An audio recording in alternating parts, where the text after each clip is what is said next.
do. Let me know what you want to do. So I let the man lay down, you know what I'm saying? I felt bad already, and he was already, I could tell the shit was getting to him. Like I said, he really have seizures. He had one of them in the room, but he ended up having another bigger one outside on the yard one night. So boom, I told him go ahead and lay down, go to I handle it, bro. It's freezing, it's negative 10 degrees, bro. I used one of my shirts and I soaked that bitch up. And I swear to God, it took me 4 hours. Nobody know this story. On the God, I never told nobody none of this shit. 28 days in Stateville was probably one of the worst entire experiences just in general, because they treat you like nothing, worse than animals, bro. Literally, like, you don't come out no cells, so it'll fuck up your head too. But I literally, bro, I used one of my shirts and I squeezed that motherfucker water back into that toilet, and it took me like 3-4 hours because it was so much, folks. You know what I'm saying? And you know what I'm saying?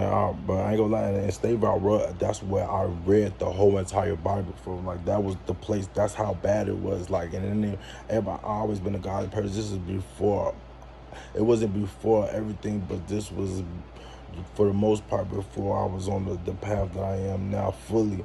I wasn't, I never would have even been in a state to even be competent enough to fucking read the fucking Bible. And I read the entire Bible. I was so sick. I was so fucked up, so bored. I didn't have nothing. I read all my books. I'm in Stateville. I'm in this bitch 24 hours a day, literally for 28 days. I don't got nothing else to do. So I read that bitch. I read the whole entire Bible on phone, and that shit gave me a hell of motherfucking strength, no cap. And that's what definitely got me through that too. So, you know what I'm saying? Helped them do that. I cleaned it all up and shit. And my mattress was still wet. So I thought I cleaned everything up, but the mattress is real thin for the most part. So I did as much as I can. I even picked up my mattress, squeezed it out. Like, I'm a big ass nigga. I picked up that bitch, tried to squeeze it out. It squeezed too.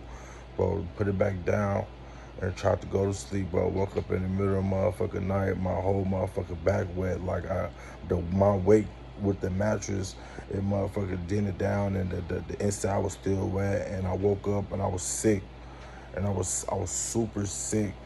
And at this point, I swear to God, for I'm talking about, I had them niggas. Everybody know, like, I was thorough everywhere. Like, you know, that shit don't leave. Wherever you go, it's gonna come out. But my name overly valid on the fin everywhere, especially in the state, especially in the county, off the rip. Everywhere I go, I was thorough. So it's like, bro, I had bro down the phone, and they was making sure I was good. Like, but I swear to God, I felt like I was gonna be dead. I felt like this was the end. I felt like I don't have no more nothing, bro. I'm dead sick. It's negative 10 degrees. Everybody in this bitch dead ass already sleeping with all their clothes on. At first we come to sleeping with nothing on, to dead ass sleeping with your shoes on in this bitch. My mattress is wet. My clothes is wet. I am sick. I am on the floor. I don't know what fucking time it is, fo.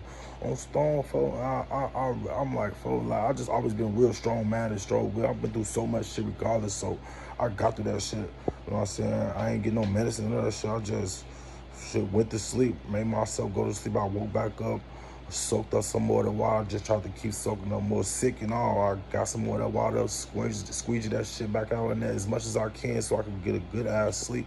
And I went back to sleep. And you know what I'm saying, like 2 days later, I was good, you know what I'm saying? I wasn't sick no more. But that shit fucked my head, because it was like dead ass, those places would be trying to realize, take it out of you mentally, try to completely do. Because I was banging on that shit. I was telling them, like, I need help, like, and they was not coming. And that's how it's gonna Stateville, they not coming for your ass. Like, in the county, you can get that help. Stateville, they be behind the wall. NRC, that's prison. So at the end of the day, that's prison. So they don't give a fuck. There's so many niggas in this bitch, they do not give a fuck about your ass at all. I was banging on that bitch for hours, slamming that bitch. They don't give no fuck. They did not come, none of that shit. I was sick as fuck in that bitch. Feel like I was about to die. Feel like life was over. And God, when the morning came, you know, something was good. Motherfuckers that had the guys make sure I was good. They was sending me food, make sure I had enough strength and shit. You know what I'm saying? Then I got the ice, I was good, you know what I'm saying? So I was thorough after a while, you know what I'm saying? Then we went into the yard the next day, and my celly, like, they leave you out in the yard for 5 hours. Like, I'm talking about, it's steaming 90 to motherfucking, it gotta be 101. It's steaming, it's steaming, bro. Ain't no trees, ain't no blocking shit. It is fucking steaming out here. They leave you out there for 5 fucking hours. I swear to God, bro. My celly drop on the ground, have a seizure, bro. We banging on that bitch, screaming. Yo, we screaming. I'm talking about we screaming, banging on that bitch for at least 10, 15 minutes before they came and got him, folks.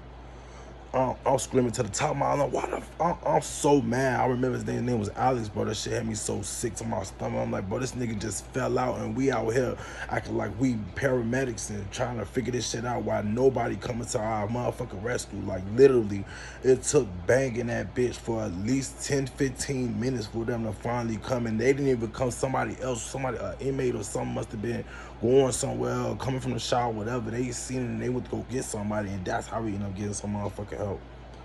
And it ain't like they took us in, they took him. And they left us out there for another hour on phone now. And that's how we tell motherfuckers, like, for real.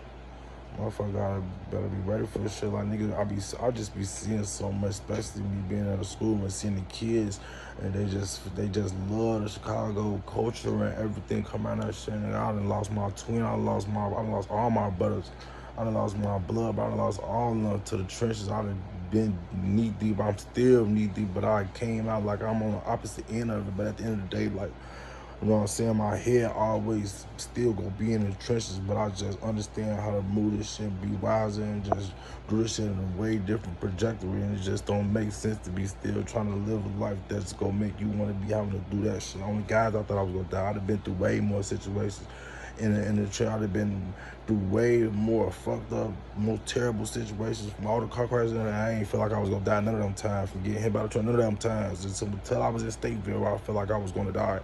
That shit fucked my head up. Guys, this shit wild as hell, but you know what I'm saying? 28 days later, I was good. I came out that bitch well. It was just a learning lesson, like, you know what I'm saying? Off having friends and having the right people and the right motherfucking support system in and out, you'll be well, but man, shit, staying away from that shit even better, you hear me? I'm gone.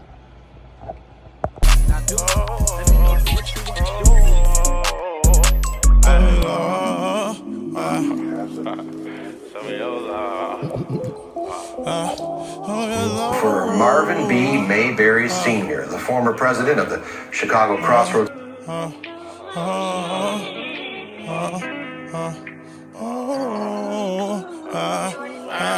Some of your love don't got a heart.